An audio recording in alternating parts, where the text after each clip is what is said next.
What's up everyone, back for another beer review, and today I'll be reviewing yet another beer from the new Belgium Brewing Company, and they're out of both Fort Collins, Colorado and Asheville, North Carolina, and this is their Voodoo Ranger Danger Beach IPA.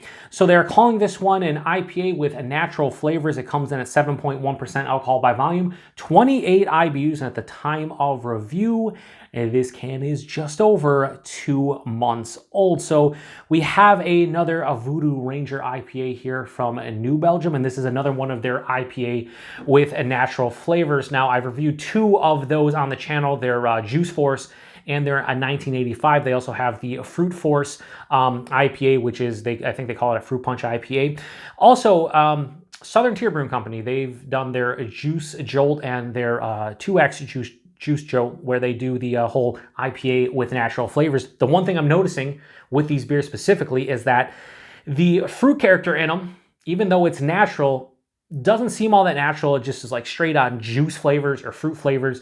And I kind of know that it's not coming from the hops, which is kind of a disappointment when it comes to these beers. So I'm going into this with an open mind, but I'm also at the same time, I kind of know what to expect from this. It's not that I necessarily dislike these, but when I drink an IPA, I would prefer the hop character to kind of lead the way when it comes to the fruit character in the beer and not a natural or artificial flavor. But, you know, a lot of people seem to like these. I didn't mind the Juice Force. I just knew that, like, I was one and done with that. After one can of it, I didn't want any more. The 1985 I really didn't dig, and I have not had the Fruit Force because I can't find a fresh can. The freshest I've seen is like 4.5 months old. So when I see a fresher can of that, I'll review it because I like Fruit Punch and I'd be curious to see. I've heard some people say it kind of tastes like Hawaiian Punch or like Tahitian Treat if you've ever had that soda pop. So anyway, these are basically, you know, we'll do this with the logo of the guy on there. The skeleton or whatever you want to call it. So yeah, these are Hazy IPAs. It has that murky yellow-orange color. Can't see through it. Super turbid, murky. Has just over a finger of a super creamy off-white colored head. I mean, as far as like a Hazy IPA goes, this honestly looks beautiful. Like in the New Belgium glass, the old school New Belgium glass, it looks like a beautiful beer. I'm not going to sit here and say it doesn't because it does. Let's get a nose. The hell is that? I'm getting like some kind of candied fruit that I can't pinpoint right now. Maybe berry? Is that a little bit of like a berry or a cherry? But again, this smells very akin to the Juice Force when I had it. I know that fruit characteristic, it's a tropical like stone fruit character. I can't pinpoint it, but it has like a little bit of like, I would say like cherry pineapple.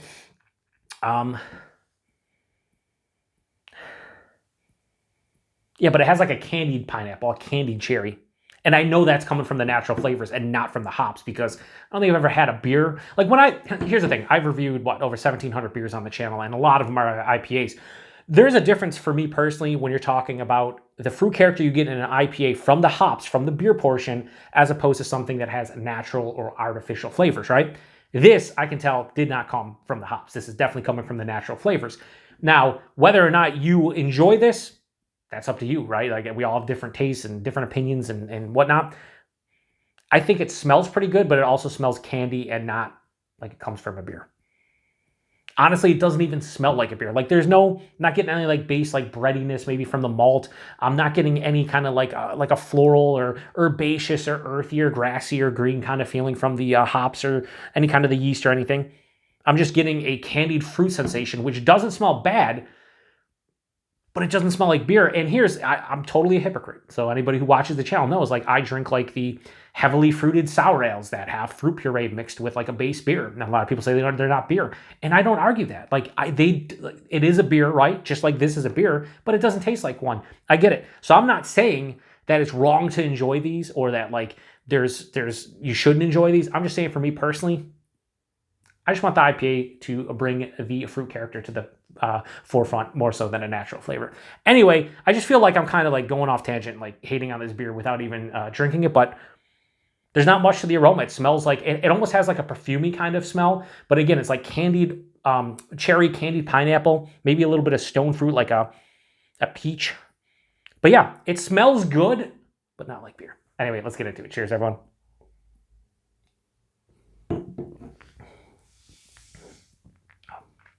So this is a little bit more subdued than the Juice Force and that 1985 I did.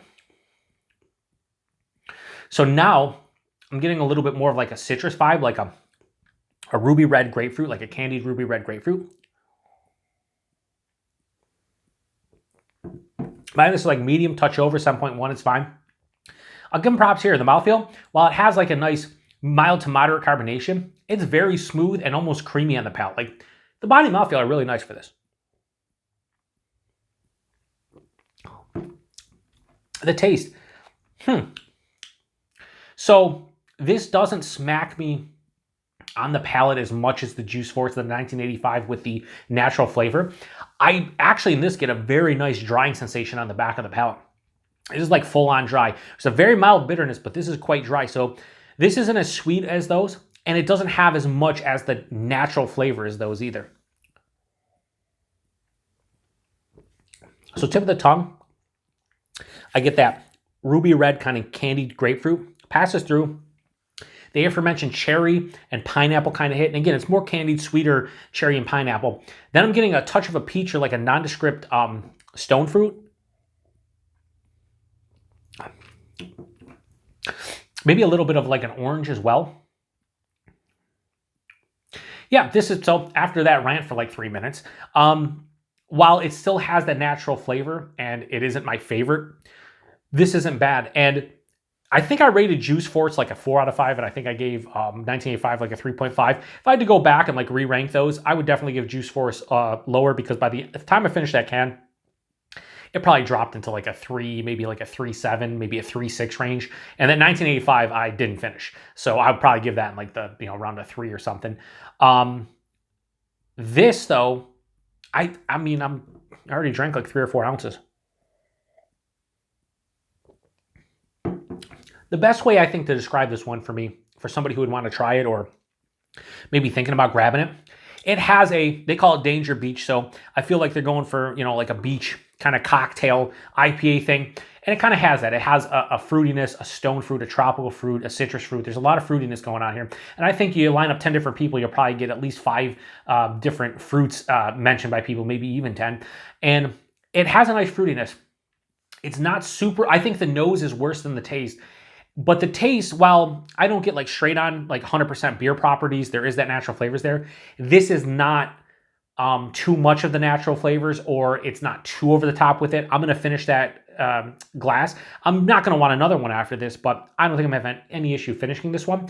It does have a really dry finish, so it breaks up the sweetness and kind of balances it out. Still leans a little bit sweet, but that dryness is really welcomed. I wish there's a little bit more bitterness here, like more of a mild to moderate bitterness as opposed to just a straight on mild bitterness. I wish there's a little bit more of like, there's like a little bit of a floral tinge on the back of the palate. But I wish there was something else, like some herbaceousness, a dankness, a grassiness, an earthiness, something on the back of the palate, hop-wise, to kind of just stop the fruit from on the finish. Because I think the problem is, while it finishes dry, you're left with that residual kind of natural fruit kind of quality. And I don't think I want that to finish on the, I don't want to be on the finish. And it's there. So it's still pretty solid. I enjoy this one. Again, if we went back, and again, I'd give that juice, I'd probably give the Juice Force like a 3.6, and I'd give probably the 1985 like a 3.1 or something. I'm going to give this a little bit higher than both those, because I think I like them a little bit more now after having it. But it's still, this is not anything great to me, but it's still pretty solid. And the price point is what's probably going to win a lot of you over when you see this, and the availability. So Voodoo Ranger, a Danger Beach IPA from New Belgium. I have no issues giving this one. I'll give this one a, if I gave Juice Force, I'm saying I give it a 3.6 revised. I'd probably give this like a 3.7, 3.75. We'll say 3.7 out of 5 for this beer. I think it's pretty solid. I don't hate it. I'm going to drink the rest of it. I just wish, again, more breweries, bigger breweries like this, even Southern Tier. Southern Tier is one of my favorite breweries, and there's been a lot of misses from them lately for me. And when I had the Juice Jolt, it just was reminiscent of the Juice Force from New Belgium. I was like, come on, let's not do this. But whatever, to each their own. Price point availability, $12.99, I think, a 6-pack in my area. Maybe you'll find it for $11.99 in my area. So $12 to $13 in my area for that. That's not bad. You're talking around $2 a can. It might be cheaper, more expensive in your area. And availability, I mean, Distro's crazy, so if I say, you know, this is where you should find this wherever you see New Belgium, that's not always the case for everybody. But if you've seen the Juice Force and you've seen the 1985 and you've seen the Fruit Force, pretty good chance you're going to see this one. And if you haven't, you'll probably see it at some point. Maybe not, though. We'll see. Now, if you've had this one before, please post in the comment section.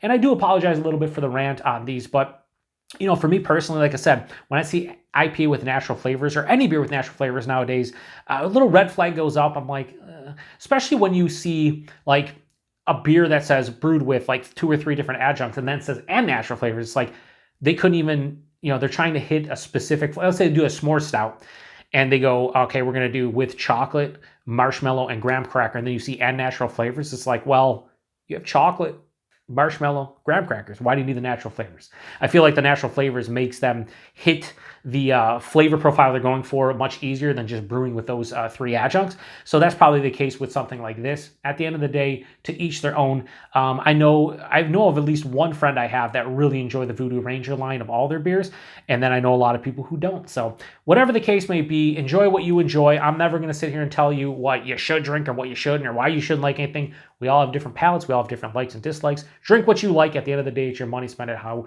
you want. For me, though, I'm probably going to pick up the Fruit Force and review that at some point just to give it a go because I like fruit punch and I want to see how that one is. But with these Voodoo Ranger beers, if I see IPA with natural flavors going forward, probably not going to buy them and review them just because I don't really love them. And I know if I'm spending money on something that I don't love, what is the point? I don't know. Anyway, to the next one. Cheers. Oh, yeah. Hang on. 7.1% hides it pretty well. You don't even know you're drinking 7.1%. So another notch in the belt for this one. I think they hide the alcohol quite well. And I think the Juice Force was the same way. So at least there's that. Anyway, till the next one.